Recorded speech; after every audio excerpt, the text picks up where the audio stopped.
You ever had one of those days, guys, when it's really fucking hot?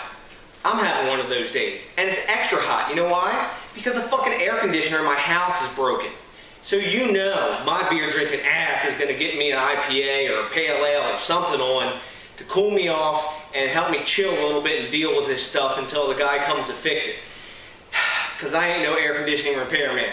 Anyways, what are we going to do to take care of this problem and feed the need for a bit of sunshine that's not hot in my life? Well, we're going to go to Indian Brewing Company out of Minneapolis, Minnesota, US of A, and we're going to have their Day Tripper American Pale Ale. Now, this is a year-round serving that's 5.4% ABV and 45 IBUs. For malt, they're using American Pale and Euro malts in this, and for hops, they're using CTZ, Willamette, Cascade, and Summit. So, Indeed's getting their pale ale on. So, I've heard a lot about this. A lot of folks have recommended it to me, and the reason I bought this is because my good buddy, Minnesota Matt, with whom I've done a beer trade for some Surly before, recommended this beer. So, I picked it up when I was in Minnesota. Matt, shout out to you, buddy. You're the man. I hope you're having an awesome day today. Anyways, enough flipping and enough flapping my jaws, and I'm going to open this damn can and get my drink on. No bottle opener. Don't you love that sound, guys, when the cans crack open?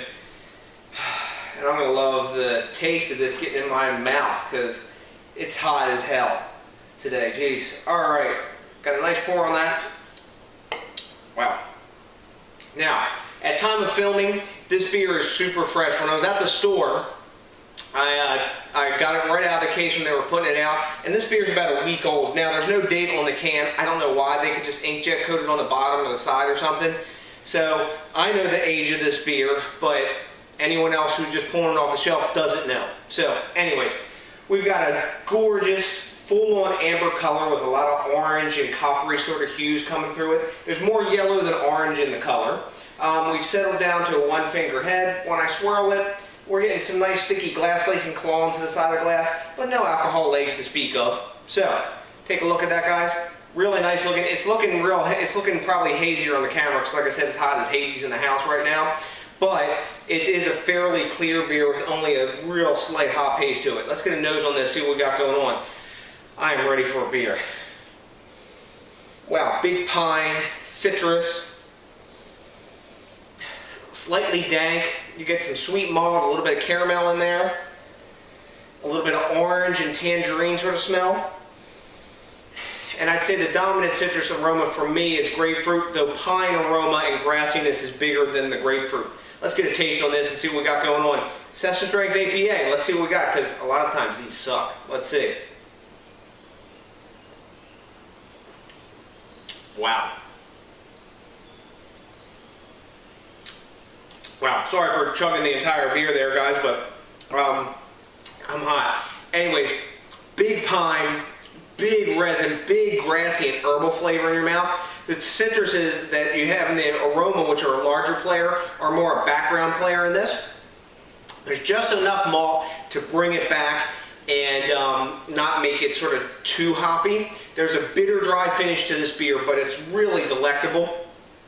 I could chug this from top to bottom, and this is, I'm just going to go ahead and say it now, this is one of the better tasting American Pale Ales that I've had. It's a session strength beer. This is 5.4%.